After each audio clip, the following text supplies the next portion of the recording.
The night was cold when Marcus Reed first saw something he wasn't supposed to see. He stood at his post outside the palace corridor, his breath forming small clouds in the air. The marble floors gleamed under dim lighting. Everything seemed normal. But then he heard voices. Low, urgent voices coming from behind a door that was supposed to be empty. Marcus had been a royal guard for 12 years. He knew every rule, every protocol. He knew when to look away and when to stand firm. But that night, something in those voices made his heart race. One voice belonged to someone powerful, someone who could end his career with a single word. He pressed himself against the wall and listened. The words were muffled out, but he caught fragments. A name: Diana, the people's princess. And then another word that made his blood run cold: problem. Marcus felt sweat on his palms despite the cold. He had a wife at home, 2 children, a small house in the countryside. Everything depended on this job. He should walk away. He should forget what he heard. But something stopped him. The door opened suddenly. Marcus straightened, his face expressionless. A man in an expensive suit walked past without looking at him. Another followed. Their footsteps echoed down the empty hall until the sound faded completely. Marcus stood there for a long moment. His mind raced with questions. What problem? Why Diana? She was beloved by millions. Her smile lit up every room she entered. Her charity work touched lives around the world. What could anyone possibly have against her? Before you continue listening, make sure to subscribe and turn on notifications so you don't miss what happens next. This story gets darker than anyone could imagine. The next morning, Marcus arrived at work early. The palace buzzed with activity as always. Servants rushed through hallways. Officials carried important papers. Everything looked perfectly normal. But Marcus couldn't shake the feeling that something had changed. Something invisible but dangerous. He saw Diana that afternoon. She walked through the garden with her sons, laughing at something one of them said. The sunlight caught her hair. She looked happy, carefree. She had no idea that somewhere in the shadows plans were being made. Marcus wanted to warn her. But warn her about what? He had no proof. Just fragments of a conversation overheard in the dark. Who would believe him? And more importantly, who could he trust? That evening, Marcus was assigned to a new post. Not his usual position, but somewhere deeper in the palace. Somewhere he had never been stationed before. His supervisor handed him the assignment with a strange look in his eyes, almost like pity. The hallway was darker than the others, colder. Marcus's footsteps sounded too loud. At the end of the corridor, he saw a room with a heavy wooden door. Light spilled from underneath. He took his position and waited. Hours passed. Midnight came and went. Then, at 2 in the morning, the door opened. 3 men emerged. Marcus recognized one of them immediately. His stomach dropped. These weren't just palace officials.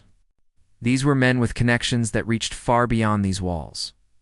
One of them stopped and looked directly at Marcus. Their eyes met. The man smiled, but there was no warmth in it. Only calculation. "Good evening, officer," the man said quietly. "I trust you understand the importance of discretion." Marcus nodded. His mouth felt dry. The men walked away. Disappearing into the darkness, Marcus stood alone in that cold hallway. And for the first time in his career, he felt genuine fear. Not for himself, but for the princess who smiled in gardens and held her children's hands. Something terrible was coming. He could feel it in his bones, and he had no idea how to stop it. Marcus couldn't sleep that night. He lay in bed next to his wife, staring at the ceiling. Every time he closed his eyes, he saw that man's cold smile. Every sound outside made him flinch. His wife stirred beside him. "Marcus, what's wrong?" "Nothing," he whispered. "Just work." She touched his hand. "You're trembling." He wanted to tell her everything. But how could he explain something he didn't fully understand himself? Instead, he kissed her forehead and pretended to sleep the next day. Marcus started paying attention to things he had ignored before. Small details, security changes, new faces among the staff. He noticed cameras being repositioned. He saw guards being reassigned without explanation. The palace was shifting, rearranging itself like a chessboard before a crucial move. Diana continued her schedule as normal. Public appearances, charity events, visits to hospitals where sick children waited to meet her. She seemed untouchable in her grace and warmth. But Marcus saw how certain officials watched her. Their eyes followed her movements with an intensity that made his skin crawl. One afternoon, Marcus found himself assigned to protect Diana during a garden party. He stood at a distance, scanning the crowd. Diplomats and socialites mingled with champagne glasses. Everything sparkled in the sunlight. Everything seemed perfect. Then he noticed a man near the hedge maze. Not a guest. Not security, just standing there, watching. Marcus moved closer, but the man vanished before he could get a good look. Diana laughed at something someone said. The sound carried across the garden, pure and genuine. Marcus's chest tightened. She had no idea she was being hunted, because that's what this felt like. A hunt. That evening, Marcus made a decision that could cost him everything. He started keeping notes. Times, names, faces. He wrote everything in a small notebook he kept hidden in his jacket. Every strange occurrence. Every suspicious conversation. If something happened to Diana, someone needed to know the truth. Days turned into weeks. The tension in the palace grew thicker. Marcus noticed Diana seemed more tired. Her smile still dazzled, but shadows had appeared under her eyes. She was fighting battles Marcus could only guess at. Battles with people who wanted to control her, silence her, make her disappear from the public eye that loved her so much. One night Marcus was called to a meeting, unusual for someone of his rank. He entered a small office where 3 senior officials waited. The same men from the hallway, the same cold eyes. Officer Reed, the tallest one, began. "You've been very attentive lately, very observant."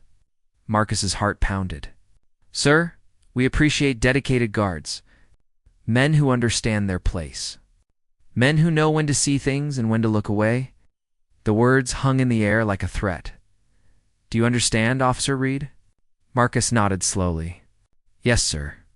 "Good, because we'd hate to see anything happen to your family. That lovely house in Somerset, your wife, your children."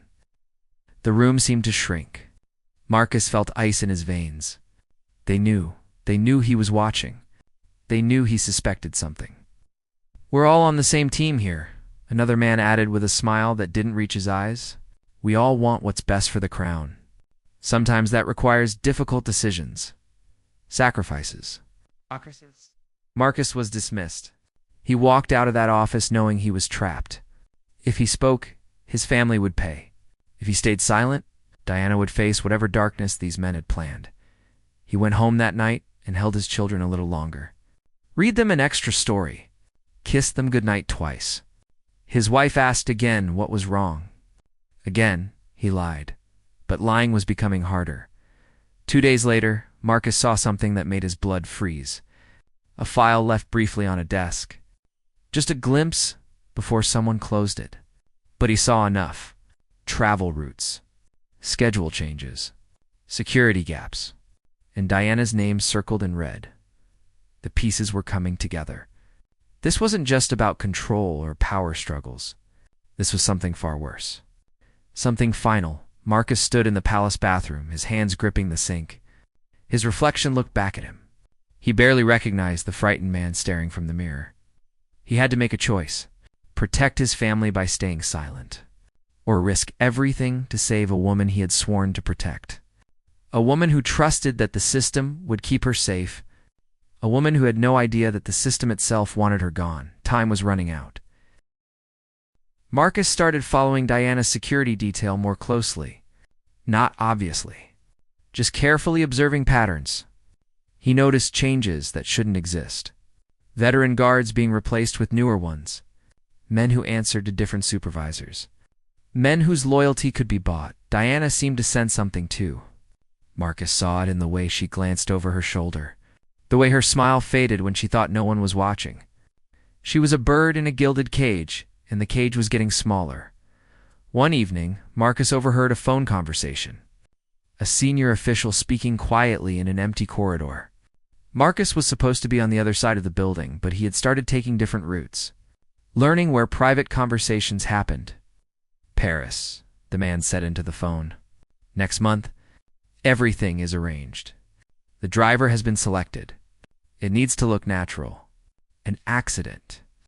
Nothing traceable. Marcus pressed himself against the wall. His heart hammered so hard he thought it might give him away. Paris, an accident. The words repeated in his mind like a nightmare. He knew now. This wasn't paranoia. This wasn't imagination. They were planning to kill Diana, and they were planning to make it look like an accident, so perfect that no one would question it. Marcus spent the next week trying to find someone he could trust, anyone in authority who might listen. But everyone seemed connected to the conspiracy. Everyone seemed to have something to lose if they spoke up. The rot went deeper than he had imagined. He thought about going to the press, but he had no evidence. Just overheard conversations and suspicious meetings. Any journalist would laugh him away. Or worse, report him back to the palace. Then his family would pay the price. Diana left for Paris on a warm August day. Marcus wasn't assigned to her detail. He had been scheduled for local duty. Coincidence? He didn't think so. They were removing anyone who might interfere. Anyone who might notice if something went wrong. He watched the news obsessively. Every report about Diana's Paris trip, every photograph of her smiling at cameras.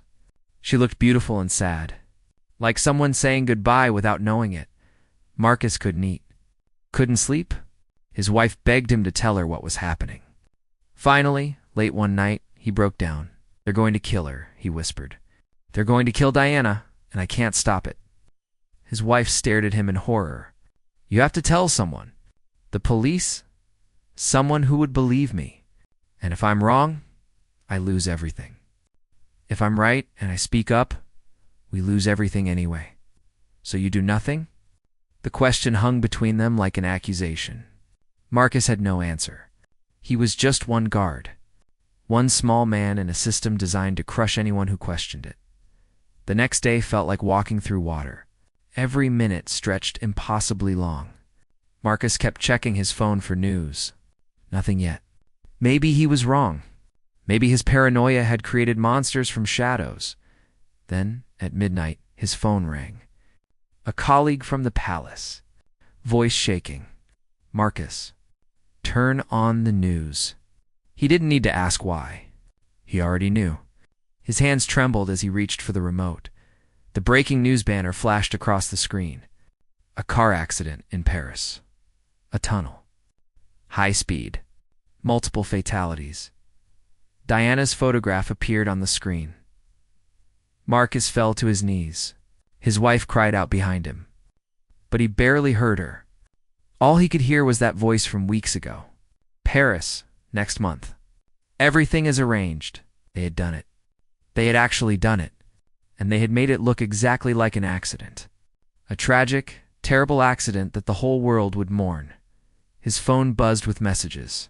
Emergency meeting at the palace. All senior security staff required immediately. Marcus knew what that meeting would be about. Getting their stories straight, making sure everyone understood the official narrative, making sure no one asked dangerous questions. He looked at his wife. At his children, sleeping peacefully in their rooms. They were safe because he had stayed silent. But a woman was dead because he hadn't spoken up. The guilt tasted like poison. Marcus went to that meeting. He listened to the official explanations. The driver had been drinking. Diana hadn't worn her seatbelt. A tragic accident. Nothing suspicious. Just terrible luck and bad timing. Everyone nodded. Everyone agreed. Everyone understood that this was the story. The only story. But Marcus saw the truth in certain eyes. The satisfaction. The relief. They had succeeded. They had removed the problem. And the world would never know. As the meeting ended, one of the senior officials approached Marcus. The same man who had threatened his family. Officer Reed, you seem distressed. A woman died, sir? Yes. Very tragic. But these things happen. Life goes on. You understand? Marcus understood perfectly. This was a warning. Keep quiet. Forget what you know. Move forward. But how could he move forward? How could he look at himself in the mirror? How could he kiss his children goodnight, knowing that their safety had cost someone else's life? The days after Diana's death felt unreal. The whole world mourned. Millions of flowers appeared outside palace gates. People wept in the streets. Television showed her face constantly. That smile. Those kind eyes. Now gone forever, Marcus went through the motions of his job. He stood at his posts. He followed his orders. But inside, he was dying. Every time he saw her photograph, every time he heard her name, the guilt crushed him a little more. His wife found his notebook one night. The one with all his observations, the dates, the names, these suspicious meetings. She read it in silence, her face growing paler with each page. "Marcus," she whispered, "this is evidence." Evidence of what? Coincidences? Observations. No one would believe it. And even if they did, we'd be destroyed. So we just pretend? We just let them get away with murder? He had no answer. Because she was right. But being right didn't make the choice any easier. Weeks passed. The official investigation confirmed the expected findings. Driver error speed. Tragic accident. Case closed. The world accepted it because the world wanted to believe that sometimes terrible things just happened, that there wasn't always someone to blame. But Marcus couldn't accept it. The notebook haunted him. Every night he took it out and read through his notes. Every morning he hid it again, a record of truth that no one would ever see. Then something unexpected happened. A journalist started asking questions. Not big questions at first. Just small inconsistencies in the official story. Timing that didn't quite match. Security protocols that had been strangely changed. The articles were buried in small publications. Easy to dismiss. But Marcus saw them. He considered reaching out. Anonymous letter. Meeting in secret. But every time he thought about it, he remembered his children's faces. His wife's fear. The threats that had been made. One night, Marcus was working a late shift when he saw something that changed everything. Two officials meeting in a quiet corner. One of them looked worried. Scared even, the man said. She's getting too close. She knows about the driver. The payments, it's handled, the other replied. She'll have an accident too, just like the others who asked too many questions. Marcus felt rage flood through him. They were going to kill again. Another innocent person silenced because she dared to seek the truth. How many more? How many deaths would it take before someone stopped them? He made his decision in that moment. Marcus went home and retrieved his notebook. He made copies. Multiple copies hidden in different locations. Then he wrote a letter. Everything he knew. Everything he had seen. Every conversation he had overheard. He wrote until his hand cramped and dawn light crept through the windows. His wife found him at the kitchen table, surrounded by papers. "I'm going to tell the truth," he said quietly. "I'm going to give this to the journalist. She deserves to know what she's up against. And Diana deserves justice." "They'll kill you," his wife said. "Not a question. A statement of fact. Maybe, but they'll kill that journalist anyway. At least this way, she might have a chance. The truth might have a chance." His wife was silent for a long moment. Then she nodded.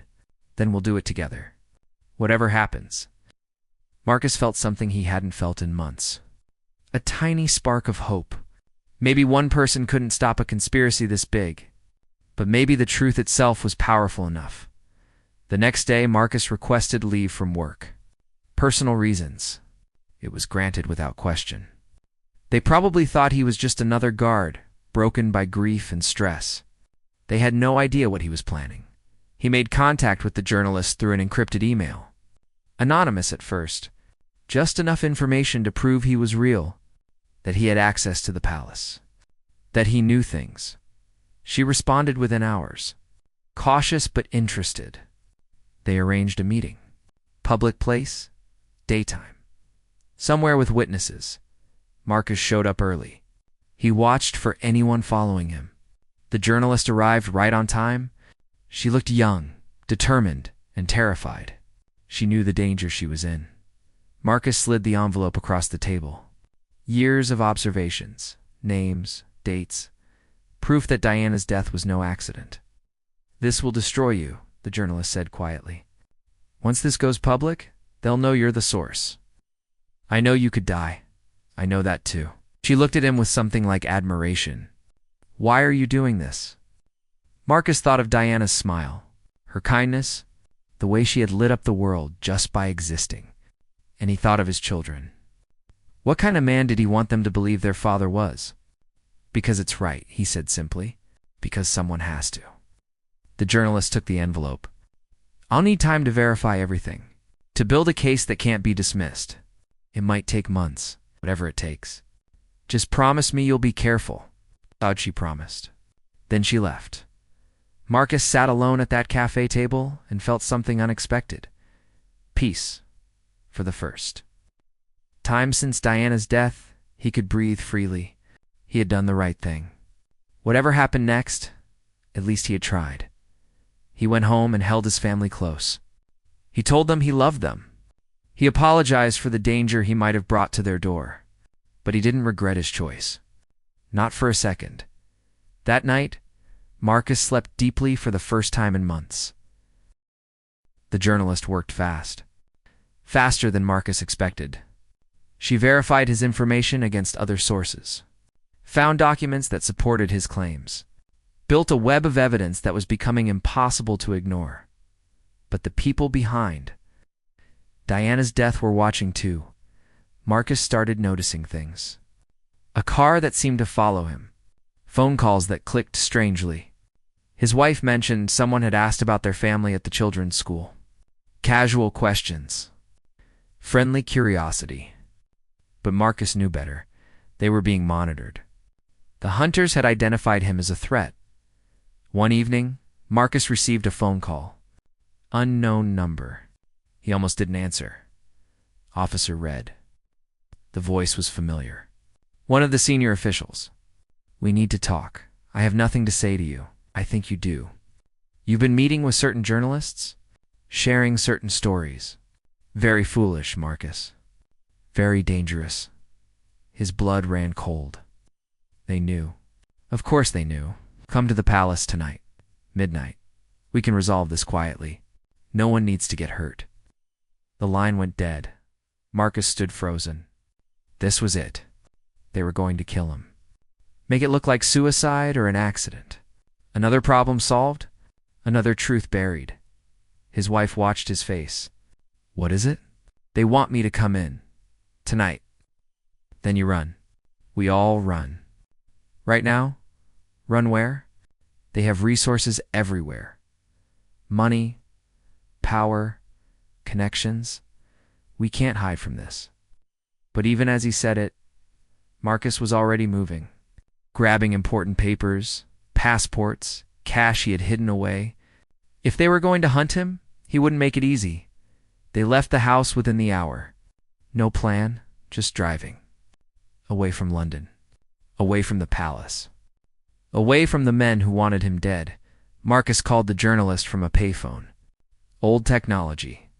Harder to trace. "They know," he told her. "They're coming for me. You need to publish everything now, before they can stop you." "But it's not ready. I need more time to verify. There is no more time. If I disappear, you're the only one left who knows the truth. Please, for Diana. For everyone who deserves to know what really happened." The journalist was silent. "Then I'll publish tomorrow morning. Every major outlet. Simultaneous release. They won't be able to suppress it. Thank you." Marcus hung up. He looked at his family in the car. His wife, gripping the steering wheel. His children sleeping in the back, unaware their lives had just been turned upside down. "What now?" his wife asked. "Now we wait. Either the truth comes out and we're protected by publicity, or they find us first." They drove through the night. Found a small hotel far from the city. Paid in cash? Used fake names. Marcus barely slept. Every sound made him jump. Every shadow looked like a threat. Morning came slowly. Marcus bought newspapers from every stand, turned on the television in their hotel room, and waited. Then he saw it. The headlines. Front page of every major paper. Royal Guard claims Diana murder conspiracy. Evidence suggests Princess's death was no accident. Palace officials implicated in cover-up. The journalist had done it.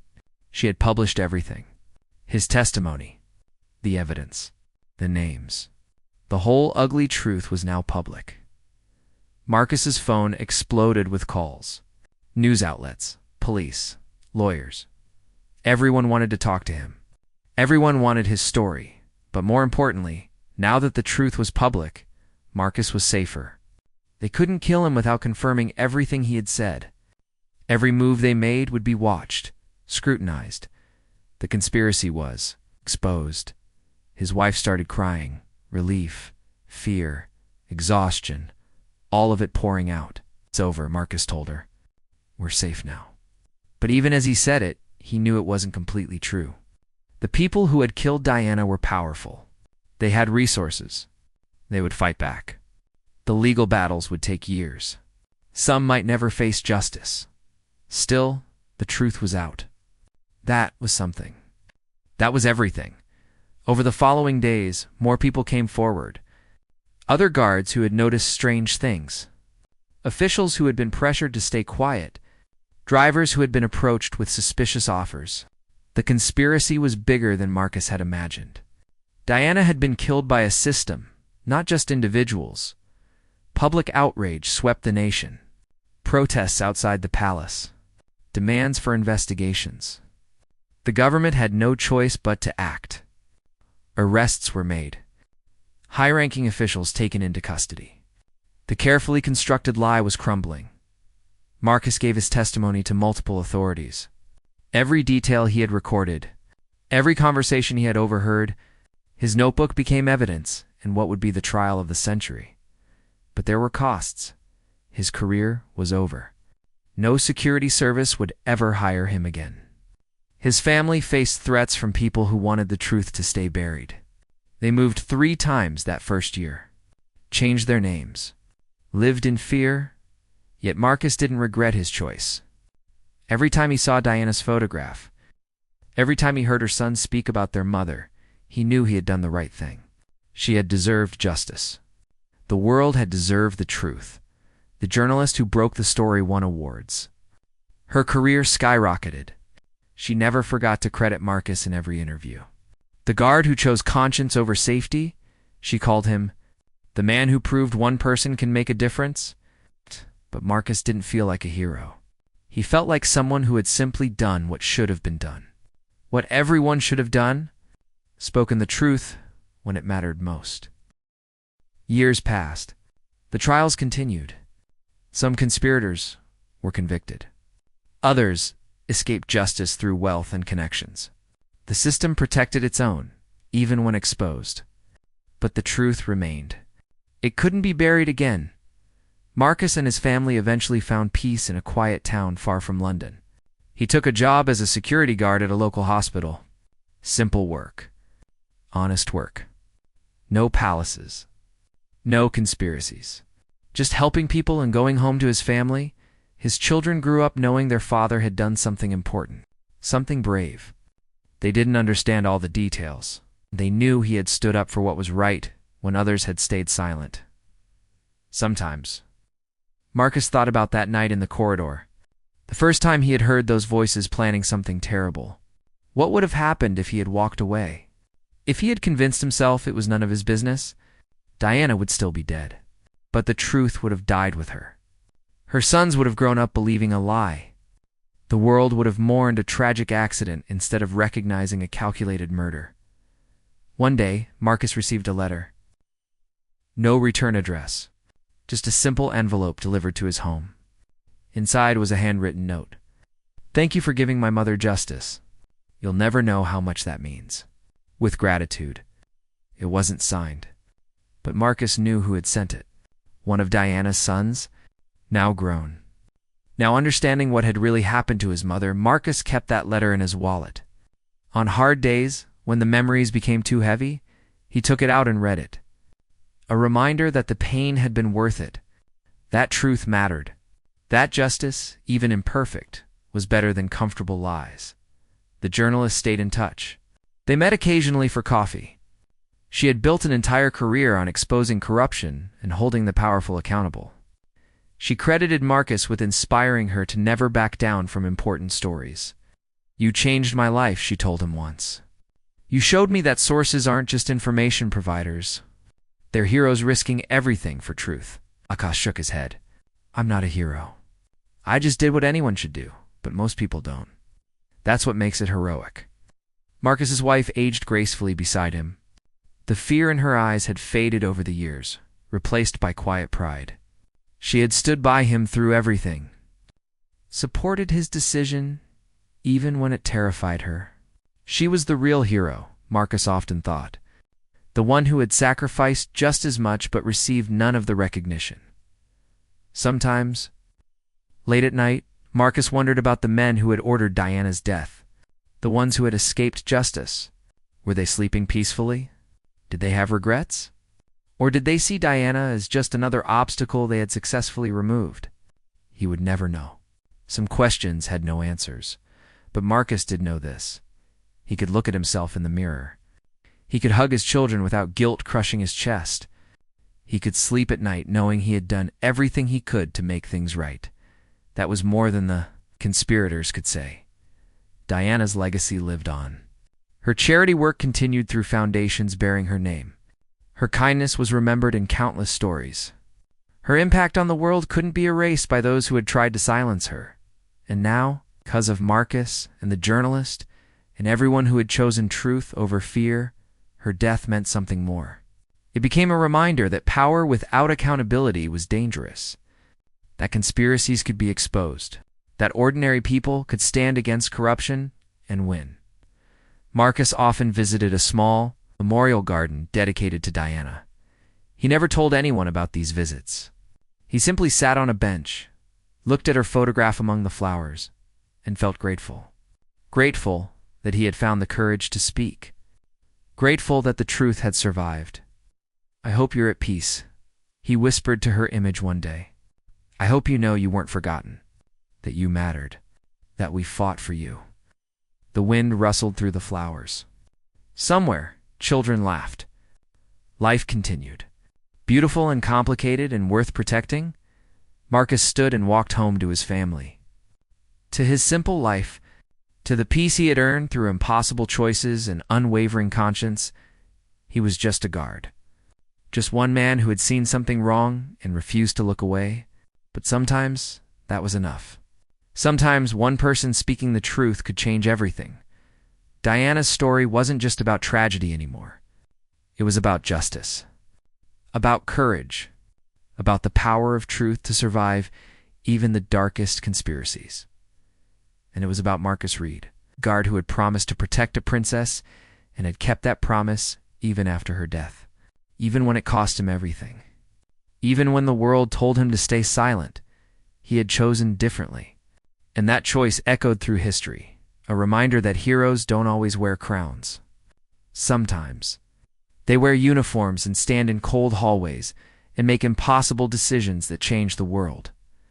Marcus's story became legend, whispered in security services, taught in journalism schools, referenced in discussions about conscience and courage, but Marcus himself remained simple, humble, just a man who had done what he believed was right. And in the end, that was the most powerful thing of all. The truth had won. Diana had justice. And somewhere in a quiet town, a guard slept peacefully, knowing he had honored his oath in the way that mattered most. Not by protecting power, but by protecting truth.